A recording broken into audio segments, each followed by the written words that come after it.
우리는 살아가면서 이 눈치라는 것이 참 중요한 것 같아요. 우리말에 이제 눈치가 없으면 이제 손발이 고생이다라는 말도 있고요. 또 눈치만 있어도 어디 가서 밥 굶지 않는다라는 그런 말도 있습니다. 그래서 이 눈치라는 말이 약간 이제 부정적으로 들리긴 하지만 정말 우리가 살아가면서 필요한 것이 눈치 같아요. 분위기 파악을 잘 해야 하는 겁니다. 그래서 저도 이제 점점 이제 살아가면서 이제 분위기 파악하는 게 조금씩 늘어나는 것 같아요. 눈치를 조금씩 잘 능숙하게 살피고 있는 것 같습니다. 그래서 집에 문을 딱 여는 순간 지금은 이제 주의구나, 아니면 경고구나, 비상이구나, 이거를 제때제때 파악을 해야지만 그 모든 위기를 잘 넘어갈 수가 있는 겁니다. 여러분, 신앙생활은 어떻습니까? 신앙생활도 마찬가지로 생각합니다.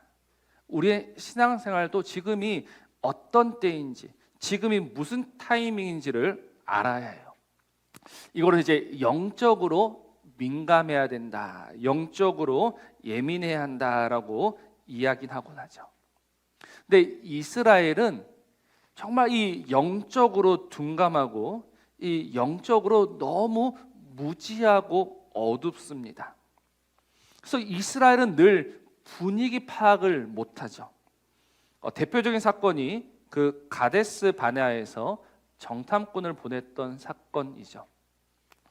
그 정탐꾼들이 돌아와서 어리석은 말을 내뱉었고, 그래서 하나님이 그 이스라엘을 다시 광야로 들어가 명하십니다. 광야로 들어가라고 명하시니까 그때서야 뭐라고 합니까? 그때서야 우리가 여호와께서 허락하신 곳으로 올라가리니 우리가 범죄하였나이다. 이제 가나안 땅에 들어가지 말라라고 하셨는데 가나안 땅에 들어가는 거예요. 이게 참 어리석고 아둔한 이스라엘의 모습이라는 겁니다. 우리 오늘 보고 있는 벳세메스 사람도 그러해요. 지금 우리가 지난주를 잠시 복습해 보자면 이스라엘은 함부로 그 전쟁의 법궤를 가져갔다가 빼앗겼습니다. 근데 지금 그 법궤가 오직 하나님의 은혜로 돌아왔어요. 근데 오늘 19절 말씀 보니까 뭐라고 합니까? 벳세메스 사람들이 여호와의 궤를 들여다 보았다라고 합니다. 벳세메스 사람들이 여호와의 궤를 들여다 봅니다. 이건 누구나 문제가 있는 행동이다라는 걸 잘 알아요. 그래서 하나님이 그들을 치십니다.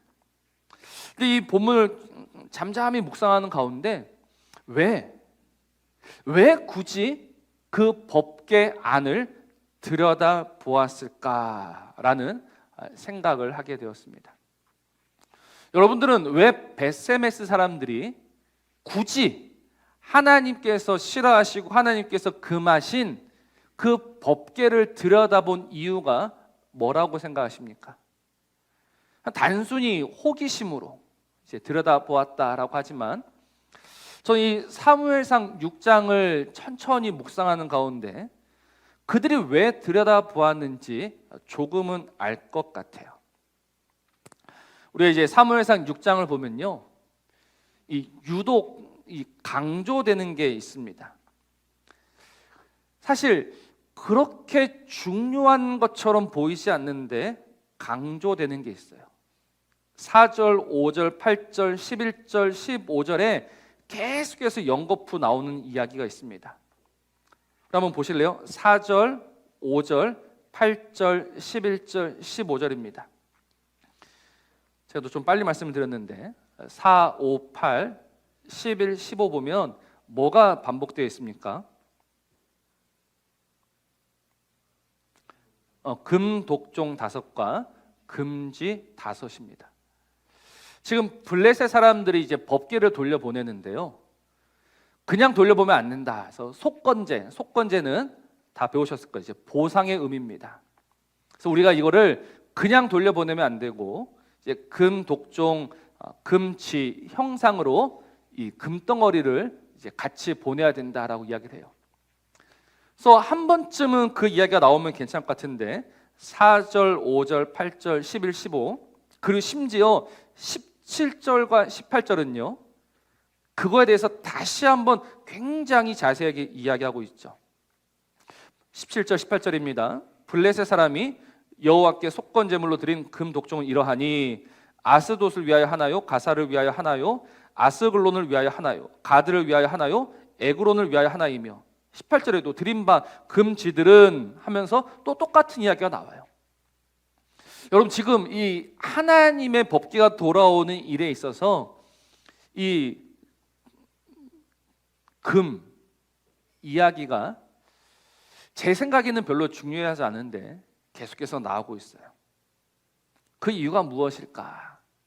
그리고 곧 이어 나오는 말씀이 뭐냐면 19절 말씀에 벳세메스 사람들이 여호와의 궤를 들여다보았다라고 이야기하는 거예요.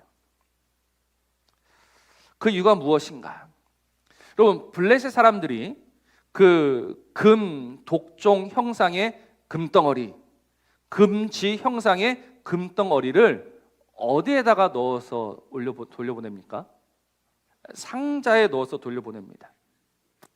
그러니 여러분 이 수레에 무엇이 실려 있죠? 상자 2개가 실려 있는 거예요. 여호와의 궤는 뭡니까? 나무 상자예요. 근데 그 옆에 또 상자가 하나 더 있더란 말입니다. 그러니까 이 벳세메스로 올라오는 이 수레 위에는 상자 2개가 놓여 있어요. 상자 하나는 딱 보면서 눈치를 챘죠. 아, 이거는 여호와의 궤다, 여호와의 법궤다. 그걸 보면서 기뻐하면서 제사를 드려요. 근데 그 옆에도 또 뭐가 있습니까? 뭐가 있어요? 좀 대답해 주시면 좋을 것 같은데. 뭐가 있습니까? 상자가 있어요. 상자가 있는 거예요. 상자가. 근데 이 상자를 열어서 보니까 그 안에 뭐가 있더라? 금이 있더라는 거예요. 그래서 뭐 했을까요? 법궤도 열어본 거예요. 네, 그겁니다. 왜 법궤를 열어보았을까? 지금 이들의 마음에는 하나님의 법궤가 돌아왔다, 이거는 중요하지 않아요. 그럼 벌써 잊어버리고 다 까먹었어요. 뭐만 눈에 들어옵니까? 금덩어리만 눈에 들어오는 거예요. 야, 이 상자에 금이 이렇게 많은데 저 상자에는 무엇이 있을까? 들여다본 겁니다. 그러니 하나님께서 그들을 엄히 벌하셨다라는 거예요. 그래서 이걸 보면서 사실 이 뒤에 나오는 에벤에셀 이야기가 더 중요하거든요. 그래서 에벤에셀의 말씀을 전하려다가 정말 이 눈치 없는 벳세메스 사람들한테 딱 꽂힌 거예요. 왜냐하면 이 눈치 없는 벳세메스 사람이 누구냐면 오늘 저와 여러분이라는 겁니다. 오늘 우리는 하나님의 말씀을 듣습니다. 우리는 하나님의 은혜로 살아갑니다. 날마다 우리를 덮으시는 이 하나님의 은혜. 우리가 하는 일이 뭐예요? 맨날 이가봇이라고 말하죠. 포기하죠. 하나님의 법궤를 내다 버리죠. 근데 하나님이 하나님의 은혜로 그 법궤를 떡하니 돌려주셨는데 이 법궤를 받은 벳세메스 사람들이 기뻐하거나 감사하기는커녕 뭐하고 있다? 그거를 탐욕의 눈으로 바라보고 있는 거예요. 이 눈치 없는 벳세메스 사람이 누구입니까? 바로 저와 여러분이라는 겁니다. 하나님께서 우리에게 은혜 베푸신 이유가 무엇일까? 하나님께서 오늘 우리를 사랑하시는 이유가 무엇일까? 여러분, 이거를 끊임없이 생각하셔야 합니다. 오늘 우리는 그냥 살아가는 게 아니에요. 우리는 이 하나님의 도우심으로 살아가고 있다면 하나님이 이토록 나에게 사랑과 은혜를 베푸시는 이유가 무엇일까? 여러분, 이번 한 주 얼마나 고민하셨습니까? 얼마나 생각하셨습니까? 에베소서 5장 말씀을 보면요, 세월을 아끼라, 때가 악하다라고 이야기합니다. 근데 우리가 이 세월을 아껴라, 때가 악하다라는 말씀만 기억하는데요, 이 앞뒤로 나오는 말씀이 훨씬 더 중요합니다. 이런 말씀이에요. 그런즉 너희가 어떻게 행할지를 자세히 주의하여 지혜 없는 자 같이 하지 말고 오직 지혜 있는 자 같이 하여 세월을 아끼라. 때가 악하니라. 그러므로 어리석은 자가 되지 말고 오직 주의 뜻이 무엇인가 이해하라. 그러니까 누가 세월을 아낄 수 있느냐? 지혜 있는 자가 아낄 수 있는 거예요. 그 지혜는 어떤 지혜냐? 하나님의 뜻을 아는 지혜. 그냥 일찍 일어나고 늦게 자는 게 세월을 아끼는 것이 아니라 하나님의 뜻이 무엇인가를 생각하면서 살아가는 그것이 바로 세월을 아끼는 것이고 하나님을 기쁘시게 하는 거예요. 그런데 이걸 모른다는 거예요. 그러니까 우리는 은혜를 헛되이 받고 있단 말입니다.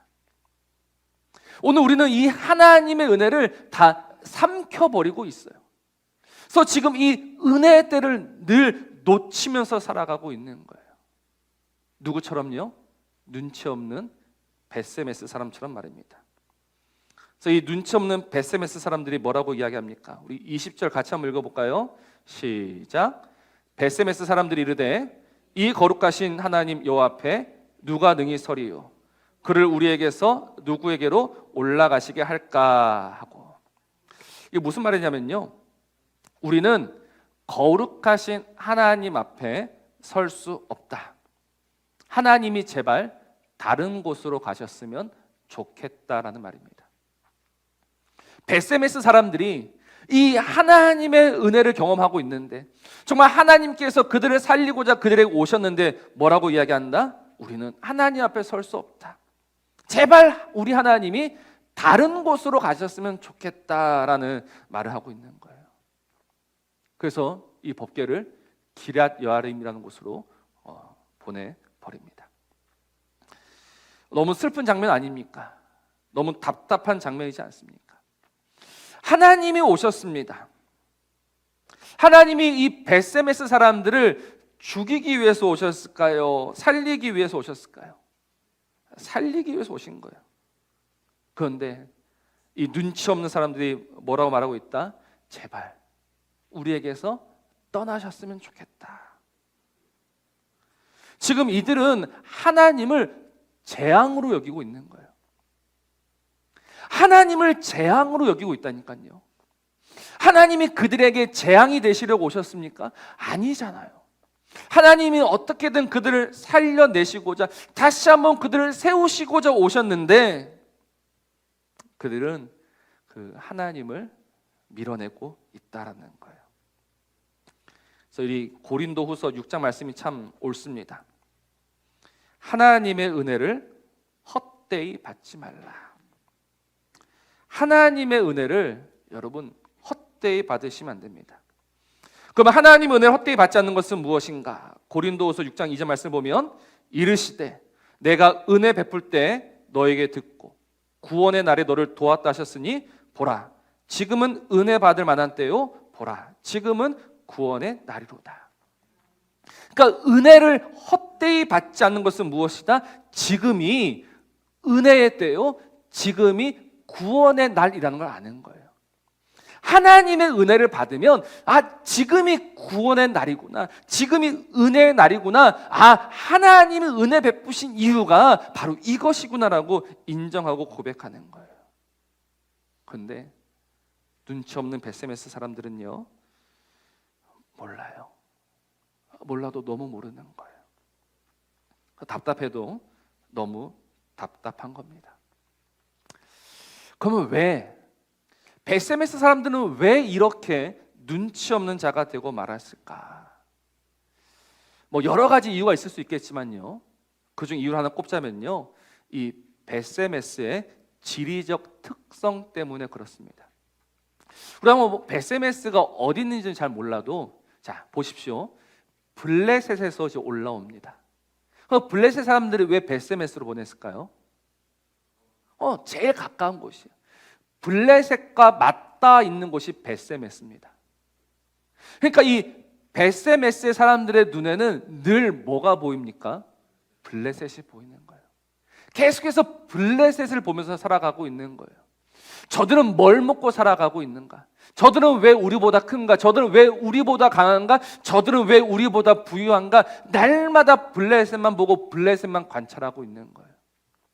그러니 하나님의 은혜를 놓칠 수밖에 없다라는 거죠. 오늘 우리가 왜 하나님의 이 은혜를 놓치면서 살아가고 있을까? 결국은 우리의 시선이 문제입니다. 오늘 우리가 마땅히 보아야 할 것들을 보지 못하고 오늘도 보지 말아야 할 것들만 보고 있는 거예요.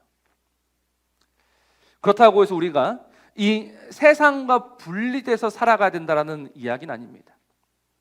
우리 주님이 제자들을 데리고 산에 올라가셨을 때 거기서 놀라운 이적을 보여주시고 내려오셨어요.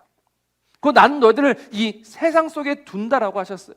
우리는 이 세상 속에 있는 자가 맞아요. 그러나 이 세상 속에서 세상을 바라보며 살아가는 자가 아니라 뱀처럼 지혜롭고 비둘기같이 순결하게 이 세상 속에서 하나님을 바라보는 자로 살아가야 되는데, 이 세상 속에서 세상만 바라보며 살아가다 보니 눈치는 없어지게 되고 하나님의 은혜를 놓치게 되고 결국 이 세월을 허비하면서 하나님을 밀어내면서 살아가는 어리석고 악한 망령된 자가 되고 있다라는 사실입니다.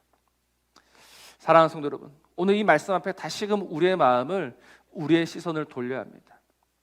언제까지 우리가 이 눈치 없는 자가 되어야 되겠습니까? 여러분, 눈치 없으면 망한다니까요. 지금이 은혜의 때요, 지금이 구원의 날인 줄 모르면요 망해요, 죽어요. 그러니 우리는 지금 이 말씀을 통해서 하나님, 나의 눈을 다시 열어주옵소서, 마땅히 보아야 할 것을 좀 보게 하여 주옵소서라는 이 간절한 기도가 저와 여러분의 기도가 되어야 한단 말입니다. 오늘 이 거룩한 결단이 저와 여러분의 결단이면서 다시금 하나님 앞에 서게 되는 저와 여러분이기를 주의 이름으로 축복합니다. 그래서 베세메스 사람들이 이렇게 눈치 없이 행하고 있을 때 그와는 다른 도시의 사람들이 있습니다. 그들이 누굽니까? 기럇 여아림 사람들입니다. 이 기럇 여아림 사람들은 눈치를 챘어요. 지금이 무엇을 해야 될 때인지 정확히 알고 있어요. 그래서 우리 7장 1절 같이 한번 읽어봅시다. 시작. 기럇 여아림 사람들이 와서 여호와의 궤를 옮겨 산에 사는 아비나답의 집에 들여놓고 그의 아들 엘리야사를 거룩하게 구별하여 여호와의 궤를 지키게 하였더니, 이 기럇 여아림 사람들은 하나님의 법궤를 거룩하게 구별하여 지켜가기 시작합니다. 그래서 무슨 역사가 오게 되는가? 에벤에셀의 역사가 오게 되는 거예요. 무슨 이야기냐면, 자, 2절을 보십시오. 궤가 기럇 여아림에 들어간 날부터 20년 동안 오래 있었다. 여러분, 이 하나님의 법궤는 기럇 여아림에 한 몇 년 동안 있었을 것 같습니까? 70년 동안 있었습니다. 왜냐하면 다윗이 즉위하고 나서 이 법궤를 옮겨갔기 때문에 약 못해도 70년입니다. 근데 지금 7장 2절은 뭐라고 이야기합니까? 20년 동안. 그럼 이 20년은 어떤 20년일까요? 이 3절에 이제 누구 이름 나옵니까? 사무엘이 나옵니다. 그러니까 지금 그 이스라엘의 엘리와 홈리와 비나스가 죽었어요. 그러니까 어떻게 됩니까? 사사가 없어요. 지도자가 없어요. 나라가 망할 수밖에 없어요. 그러면 이 사무엘이 빨리 커야 되는데 적어도 몇 년이 필요했다? 20년이 필요했던 거예요. 그러면 이 20년이라는 공백을 누가 메워갔느냐? 기럇 여아림 사람들이 메워갔다는 겁니다. 그래서 2절 제일 마지막에 보면 이스라엘 온 족속이 여호와를 사모했다라는 말씀 나오는데요. 이건 정확하게 번역하면요, 이스라엘 온 족속이 여호와 앞에서 슬퍼했다라는 말입니다. 이 기럇 여아림 사람들이 하나님의 법궤를 가지고 와서 이거를 지키면서 그거를 지켜갔을 때 온 이스라엘이 회개하기 시작했다라는 거예요. 그러니까 너무 대조되는 그림이죠. 베세메스 사람들은 눈치가 없어서 이 하나님의 법궤를 제발 누가 좀 가져갔으면 좋겠다라고 했을 때 그들은 하나님 은혜에서 멀어졌고, 기럇 여아림 사람들은 이 법궤를 가지고 와서 온 이스라엘이 회개할 수 있도록 20년 동안 지켜낸 거예요. 그래서 그 드디어 사무엘이 나이가 되어서 이스라엘 온 족속에게 말하기 시작했고, 무슨 역사가 일어나게 되었다? 에벤 에셀의 역사, 하나님의 도우심의 역사가 시작이 되는 거예요. 그 공백을 누가 충실히 메웠다?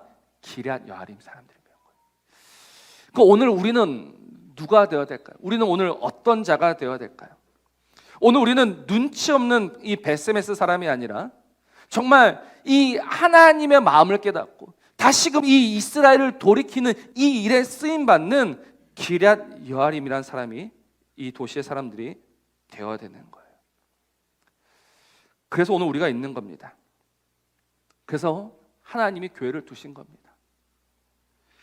하나님이 우리를 왜 이 땅 가운데 두셨을까? 바로 우리가 먼저 보고 깨닫고 돌이켜야지만 세상이 돌아오는 거예요.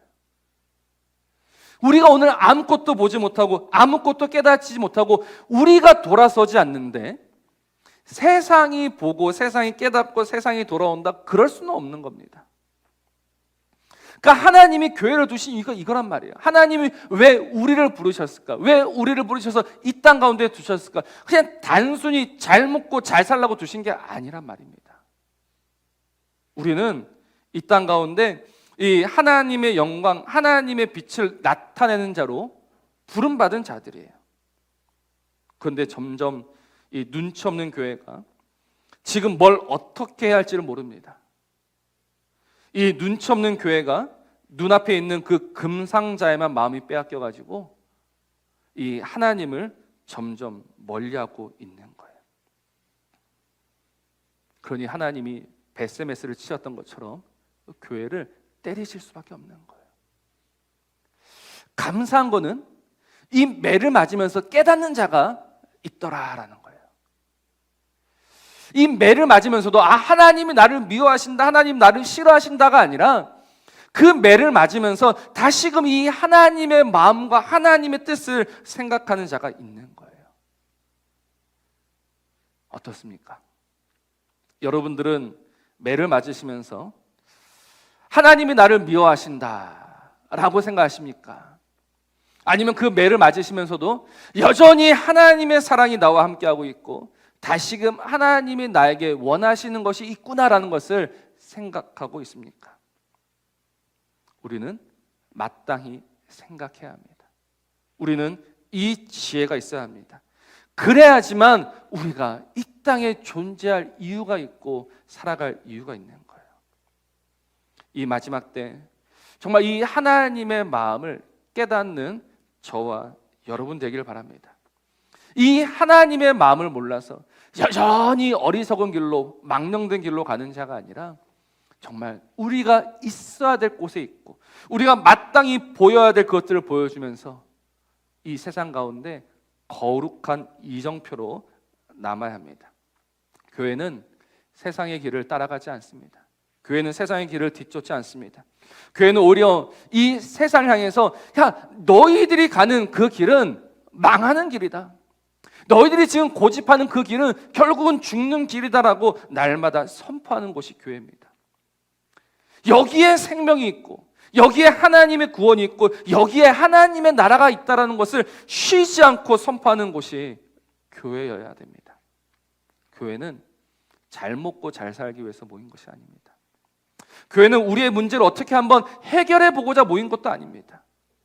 교회는 오직 우리를 사랑하사 우리를 위해서 그 아들을 내어주시고 오늘 그 아들로 말미암아서 다시금 우리를 자녀로 삼아주신 이 하나님의 사랑과 은혜를 기억하면서 그 하나님을 기뻐하면서 그 하나님을 즐거워하면서 그 하나님을 노래하는 공동체입니다.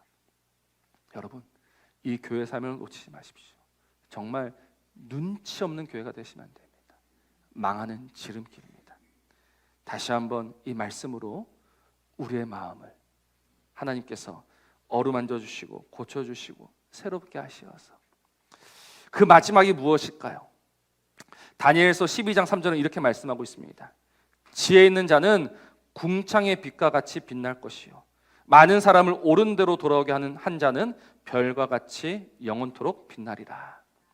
바로 이 눈치 있는 사람들, 하나님이 영원토록 빛나게 하신다라고 하셨습니다. 우리는 스스로 빛나는 존재가 아닙니다. 하나님이 우리를 빛나게 하시는 거예요. 하나님이 누구를 빛나게 하신다? 이 하나님의 마음을 알고, 이 눈치를 가지고, 이 영적으로 민감함을 가지고, 지금 내가 여기서 무엇을 어떻게 해야 할지를 생각하고 고민하면서 결단하면서 살아가는 그 인생을 우리 하나님은 누구보다 무엇보다 귀하게 보시며 빛나게 하시는 하나님이십니다. 그 하나님을 믿으면서, 그 하나님을 신뢰하면서 여러분, 이 세상에 마음 빼앗기지 마시고, 세상에 시선을 두지 마시고, 오직 하나님을 바라며 우리가 마땅히 살아가야 될 그 길로 나아가는 저 여러분 되시기를 우리 주님의 이름으로 부탁을 드립니다.